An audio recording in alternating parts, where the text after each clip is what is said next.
Everybody's got a story, you just have to listen. Oh, I'm Joe Pardavila, and this is Good Listen, and I am a Capricorn. I'm not sure if that means anything to you, but if you are into astrology, you get what it means. And my guest today is really, really into astrology. Her name is Susan Miller, and she is the founder of Astrology Zone. For over 3 decades, Susan Miller has been a star in the world of astrology, featured on TV shows, magazines, newspapers. But she started her website back in 1995, back before people had computers. It's still going strong today, and I've known Susan for years, but I've never really asked her how she got into it and how she made it into a career. So let's find out. Susan Miller, welcome to Good Listen.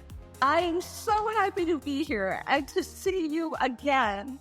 After many years, I lost you, and we found Yes, each other. it's been a long time, Susan, and I miss getting, because if everyone doesn't know, Susan Miller does this amazing calendar she puts out every year with all the horoscopes, and so I miss that. So, Susan, thank you for sending my 2024 one. I really appreciate it. But I want to start by talking with the simplicity of astrology. Like, I get that it's very popular, people love it, but it is odd to me when people lean on it. So I'm going to bring up an example. I know people in my life who are like, they've messed something up, they're having a bad week, and they're like, my Mercury is in retrograde, and it's messing, and I butchered it there. But like, people are assimilating to like everything that's going on in their life to what's going on in astrology.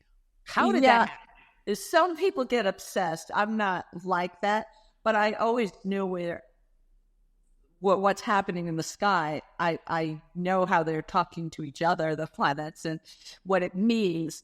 But some people use it too much, and I don't want them to lean on it. I want them to use it as a creative tool, because there's really nothing better than astrology to come up with a whole array of answers to a dilemma that you're having. It's really good for problem solving. So I love that. And it's not a cookbook. You know, producers call me all the time, who's going to win the election? I'm like, I have no idea. We have to vote. You know, 2 candidates of this year that have very good charts, both of them. Kamala has Gemini rising. She's a Libra. And Mr. Trump is a Gemini with Leo rising. And Gemini is the golden child right now. They're having their emerald sparkling year. But a person, let's say one had a really bad chart. A person with a bad chart could work harder. What nature gives you is a lot of energy when you have a lot of bad squares and hard challenges and obstacles. It makes you work harder. So it's not a cookbook and it's not destiny. We all have to vote. But but if the candidates called me, I would tell them where their strengths are. I love looking for talent.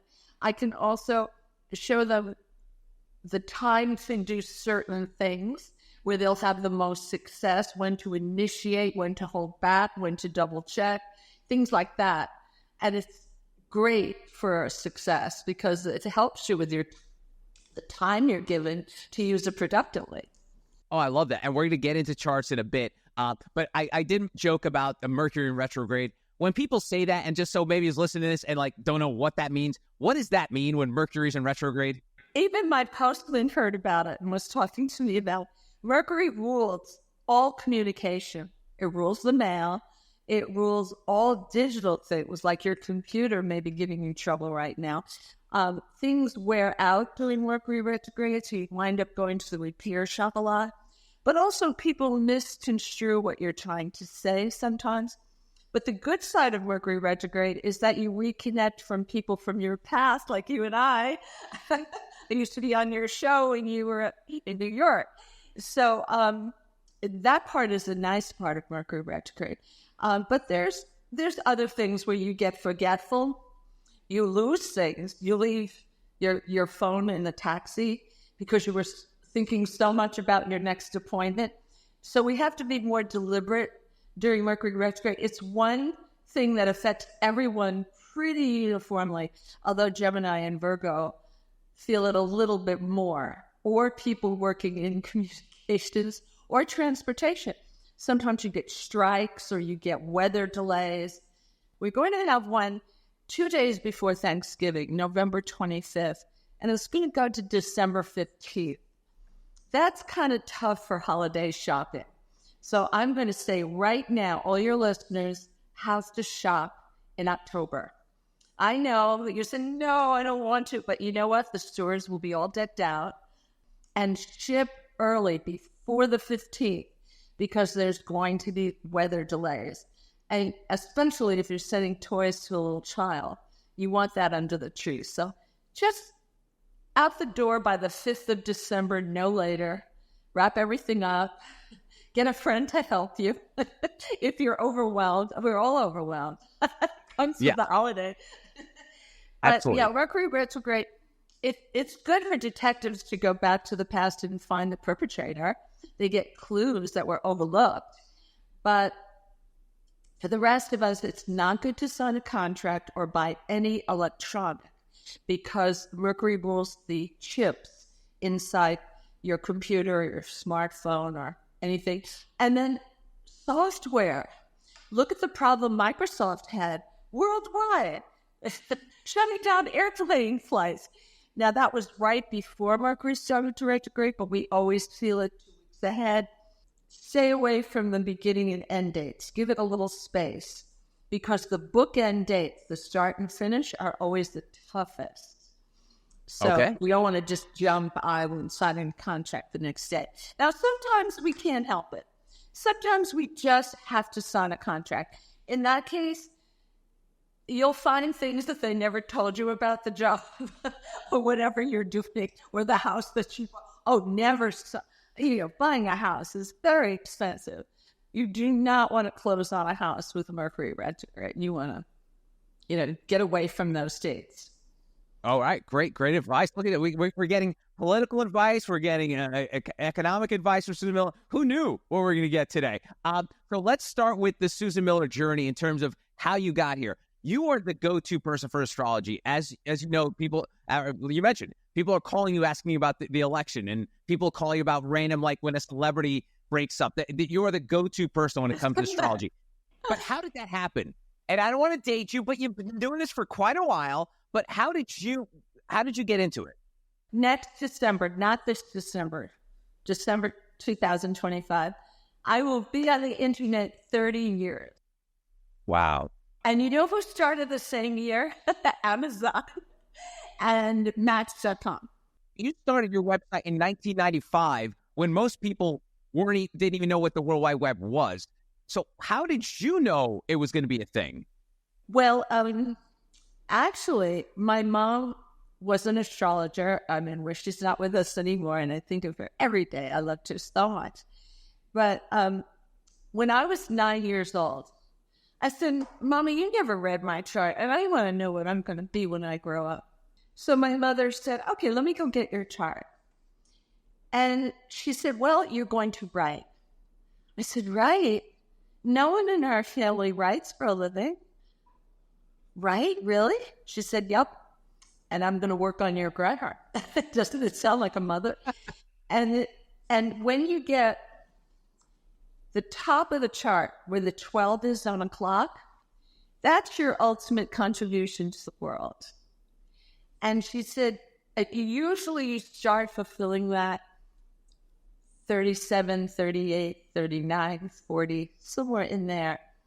And she said, when you get to those ages, a newly invented form of communication, so new we don't know the name of it yet, will change the way of work and be the channel in which you make your ultimate contribution to the world. I'm sitting there in a little pair of shorts and a t-shirt. Mama, how do you know that by looking at a piece of paper? So you have Aquarius on the midheaven. Aquarius is what comes next. It is the future. So I put that in my pocket and I forgot about it. And I was born with a birth defect.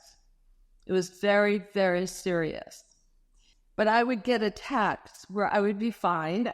Let's say I would be walking with my mother, and then all of a sudden I would get excruciating pain in my knee, and I'd have to go to bed immediately and not move an inch of the bed for approximately 8 weeks, always. I was bleeding internally at a very high rate. Since my childhood, I've had 40 blood transfusions. Well, they finally went in to see what was wrong, and I was in the hospital 11 months. But I did recover, and but I would need more surgery, a lot more in the years to come. So when I was 14, and I had to give up high school, I did homeschool. And by the time I got to 16 and a half, I was much better. And then I went to NYU. I got in.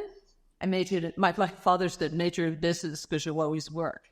So I thought, well, that's a good practical piece of advice. So I did. And I actually graduated with an award, most likely to succeed. So I had this high contrast life. So sick, away, isolated from everyone, then thrown into college. I was in junior high, and then I went to college, and there was nothing in between. I was out of high school for 3 years. Actually, I did go to freshman year, but that was in middle school. So it was high contrast. So during this whole time, from your early teens to going to college, was astrology part of your life? I know obviously your mother was, but were you actively into it? I wanted a normal life. I wanted to see if I had anything to look forward to. And my mother wouldn't teach me astrology. I kept saying, will you teach me? No. Why? Because you'll study for a year and you'll think you know what you're doing and you'll read for your friends. I don't have any friends. I'm not in school. No, I'm not teaching. Finally, I was giving up on my mother. She wouldn't teach me. She said, you really have to study 12 years or you won't be any good. I said, I will. No, I don't believe it. You're only a teenager. You don't know what 12 years is. So I wrote to Horoscope magazine. And because my mother had it around the house, and there was a section where they would do people's charts. So I said, will I ever walk again?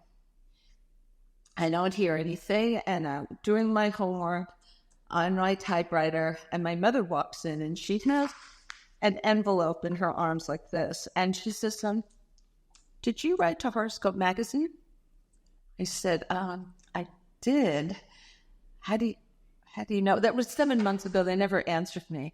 She said, I think you're in the latest issue. I said, why do you think that? She said, well, this is your birthday. This is your time of birth. And this is your problem. This is you. I said, I did write some. And they answered you. What did they say? She said, well, I didn't read it yet. Let's sit down together. And when you ask an astrologer any question, they have to be like a detective. They have to look at family support, lives in a big city, access to facilities, distinguished doctor, good attitude of the patient, good aspects for health. You have to look at the whole chart. And she came to the conclusion, yes, we think you'll walk again. And I do. But I said to my mother, oh, you have to tell me what these words mean. I don't understand these words. She said, but Susan, you got your answer. And then I looked at her like this, and she said, oh my God, you want to check the editor-in-chief? I said, yes, of course I do.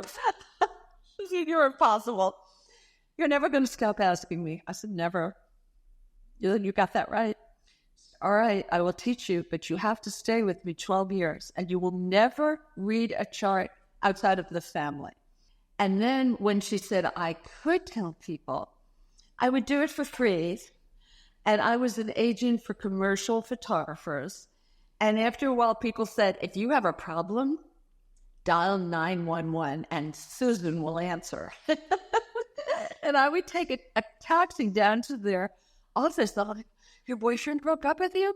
Or your landlord is asking you to leave because he sold the building? Or you just lost your job? I mean, I was running down to offices all over town.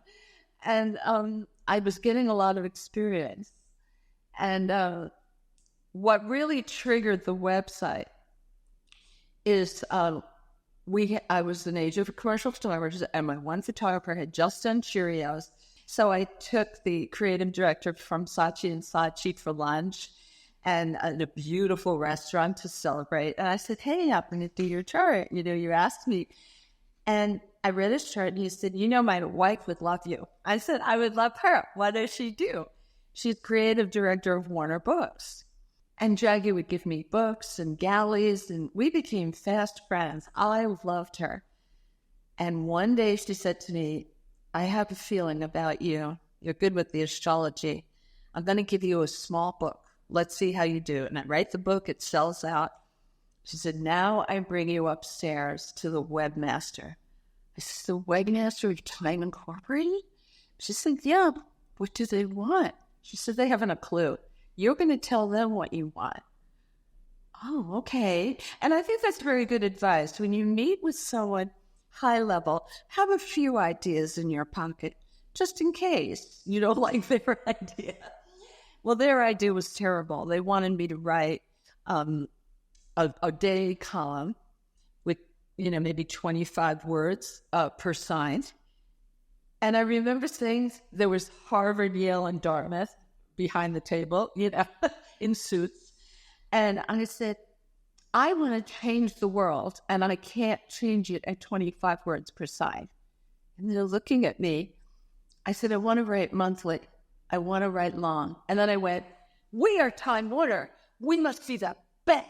They hadn't even hired me yet, but I don't know what got into me. I'm listening to myself talk. And they said, this is a monthly column is flying in the face of all web wisdom. I said, I think the web wisdom is good for other people, but astrology is different, and people need to know about themselves. And if astrology is too short, it's confusing and misleading. I have to do a lot of background information with anything I tell people.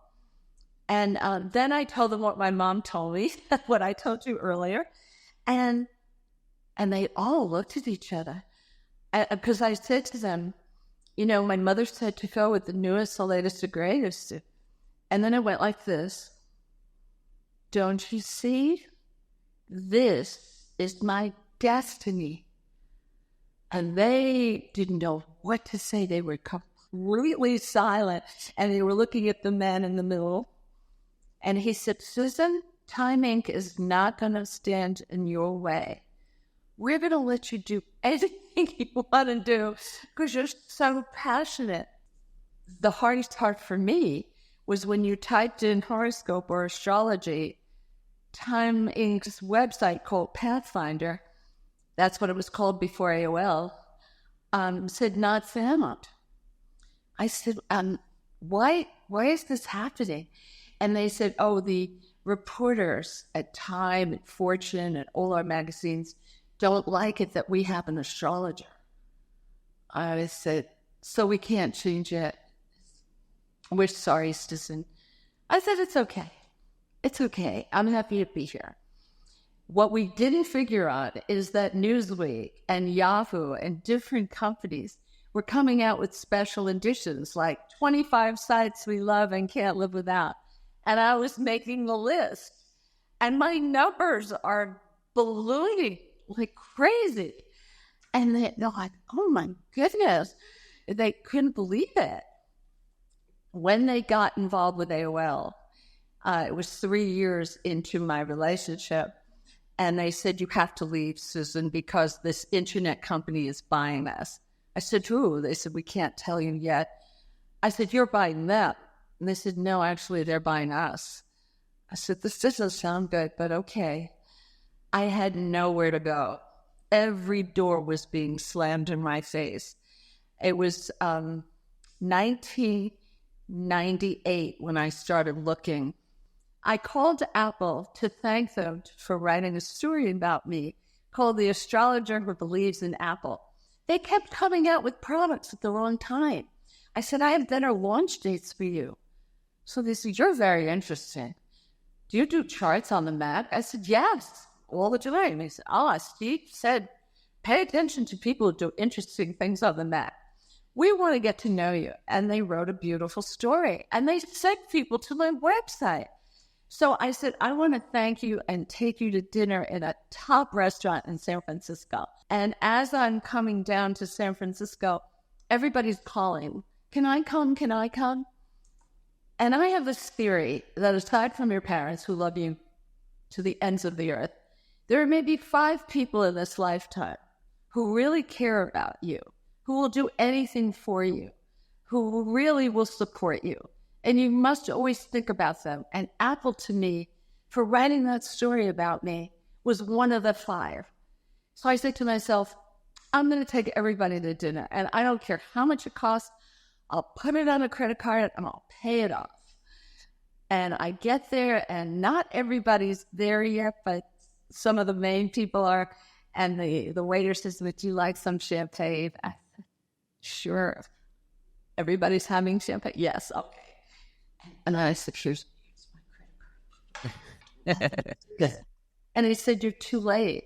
I said, what do you mean I'm too late? Not everybody's here yet. And he said, well, they paid yesterday. And the head person, Dan Marushis, who's now in charge of all video for Apple, he wrote the Apple Store, and he's brilliant. He's one of the 8 that Steve chose to bring back to save Apple.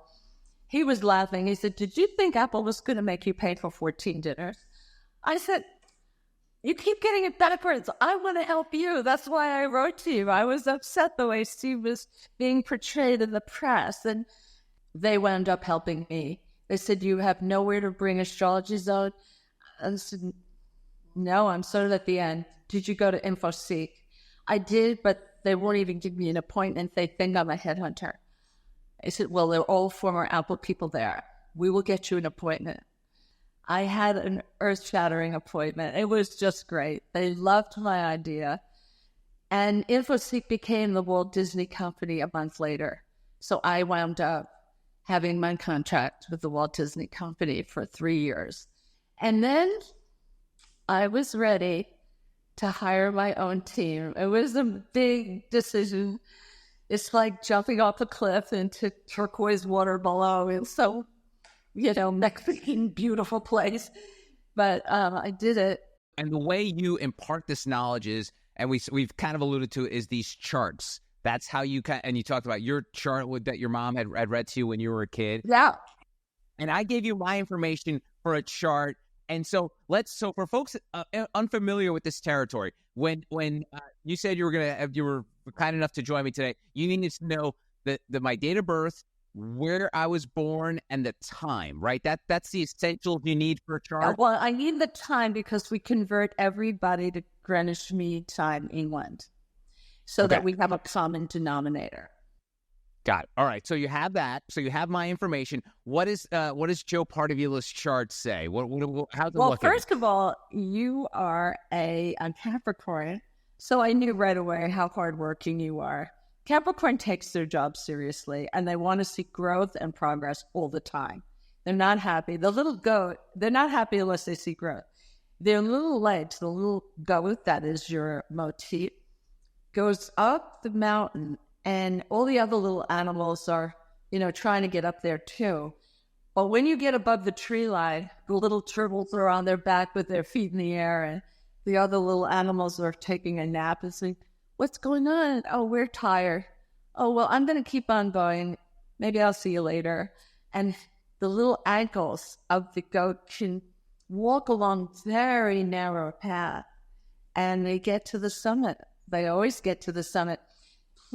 Plato wrote about Capricorn and called them the philosopher kings of the zodiac because they took exquisite care of people in their employ. And they had sound judgment and could separate emotions from the decision and to use facts to base their decisions on. They do very well in multinational companies where the structure and the hierarchy, the mountain, is very clear. Almost like the military. I can aim for that post and then that post, because they're always aiming for higher up on the mountain. Okay. All right. Good. All right. So we know who I am. I'm a Capricorn. I'm the goat with the skinny legs. And you got Aries rising. You were really meant to have your own business. If you had stayed working for other people your whole life, I don't think you would have been as happy as you are now. Aries has to start things. If they do work for other people, they have to be autonomous and work in their own area and be the boss of the department. but their persona is linked to Jason and the Argonauts, the myth, and he had to fight, these octopus and sea monsters. What Aries is great at is putting together the dream team.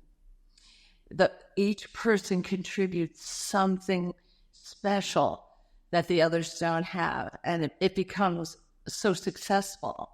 So there you are. You have the Aries rising, Okay. and the ruler of Aries. We have to look what rules Aries. Mars, and Mars is in the house of other people's money. So you have the magic touch to get funding if you ever need it, whether personally for a mortgage or anything. Anytime you need a bank loan, they're opening the door, rolling out the red carpet, and offering you a toaster. But if you need venture capital for business, you have that touch. You're good, and you're fearless because Aries is fearless. Now, Capricorn is ruled by Saturn. Saturn's down on the bottom of your chart, where the 6 would be on the clock, and that's the home. So you want a stable home. And I think you bought a house where you live now. Yeah. And that's very good, because someone with your chart needs the foundation. Because if they're living in a place where they don't know if they're going to stay, it's like the chart is always rocking and they never feel stable. And if you don't feel stable, you can't go out in the world and create other things. You need that base, and you particularly need it. You have Venus at the very top of your chart in the house of profession and the contribution you give to the world. Venus up there makes you so loved. And it's not just your followers and the people who tune in, it's the bosses. It's the whole group. And Venus will bring money, because Venus always carried her silk purse with gold coins. Now, this year, you have Jupiter, the giver of gifts and luck, the great benefactor, in your house of money. Now, you haven't had Jupiter there for 12 years, not since 2012, actually. And this is a year of great financial reward. All right. And you have all the way to June 9th next year, 2025, because he's setting up shop there and he's going to stay. You have Saturn behind the scenes. That's a kind of, we call that a caving house. That's an easy house to have Saturn. But when you're at 29 degrees, you are so close to having Taurus rising that if you were born like 4 minutes later, you would have been Taurus rising. And it sounds like you gave me a very precise time of birth. That it's not. Now, what does that mean if a Taurus rising? Yeah, you're just inches away from Taurus rising. But knowing you a little from being on your show in past years, you seem to be much more energetic at Aries and self-starter. Taurus is slower, like the little bull likes to smell the roses. And I have a publicist, and I said to her, she's Taurus, and I said, Taurus on a Friday night likes to stay home, pour a glass of wine, open their bank statement, and admire it. Look how well I'm doing. He said, I do that regularly. I know. You're Taurus. You're such a little Taurus. And she's not materialistic. Taurus is kind of like a game. Like, how well can I pick the right stocks and, work with my advisor, and can I build a nest egg? Because a nest egg is important. And you have, when you're on the cusp, as you are, many people say to me, I'm a cusp baby. I'm nobody's baby. I said, no, just the opposite. You have all the best qualities of Aries and all the best qualities of Taurus. You have both, because on those lines, right on the cusp, you're partaking of both. So you have that need to build a nest egg and to see financial success. And at the same time, you're a self-starter and you want to have your own thing. And that's a good instinct. Well, Susan, thank you very much for doing my chart. That was really cool. Very informative. Wrapping up the end of 2024, what signs, what folks should be on the lookout? Like, Well, just there's something that's going to affect us all. And if you're listening, and let's say you're a manager or you have your own business, launch your most important things either September or October or the very first week in November, first 10 days. We have 2 problems coming at the end of this year.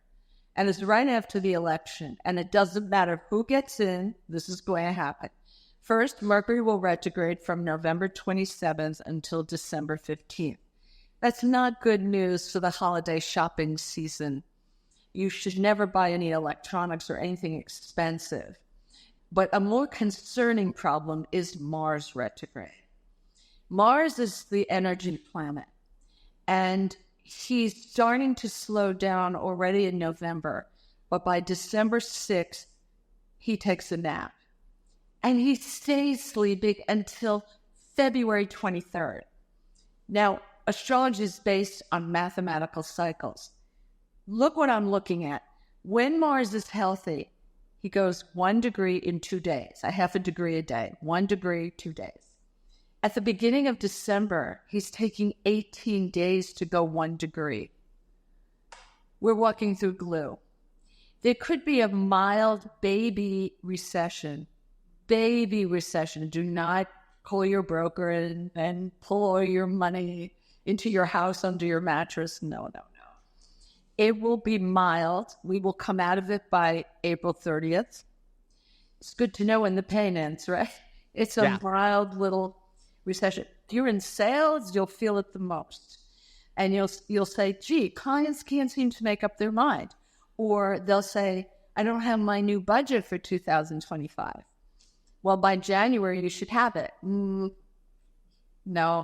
it won't be ready until the end of February. And things will really start cooking because I can see it mathematically until the end of April. So from November to April, you don't want to launch new things. You want to launch them now when it's nice and healthy, or in the spring, May, June, July, spring, summer. It's good to know astrology. There are cycles in life. Everything is cycles. Day and night. Women are very connected to cycles, but the seasons are cyclical and the stock market's cyclical. Everything is cyclical. So you make safe investments and you're smart. You come out with your new product in September or October. Awesome. Good stuff. Susan Miller, it's always great catching up with you. If folks want to connect with you, we've said it a bunch of times. It's astrologyzone.com. Yes. Again, I appreciate our friendship. I appreciate your time. Thank you so much for joining me today. Thank you. And that's today's Good Listen. Hope you enjoyed it. If you want to connect with me, you can find me on X, LinkedIn, or Instagram at Joe Pardavila or TikTok at J Pardavila. If you want to shoot me a note and tell me your story, email me, joepardavila@protonmail.com. If you are watching this on YouTube, hit that thumbs up button. It's a small gesture, but it really helps my channel. And if you happen to be listening to this on Apple or Spotify, I would really appreciate it if you leave a 5-star review. Thanks again for listening. I really appreciate it. I'll see you next time. Adios.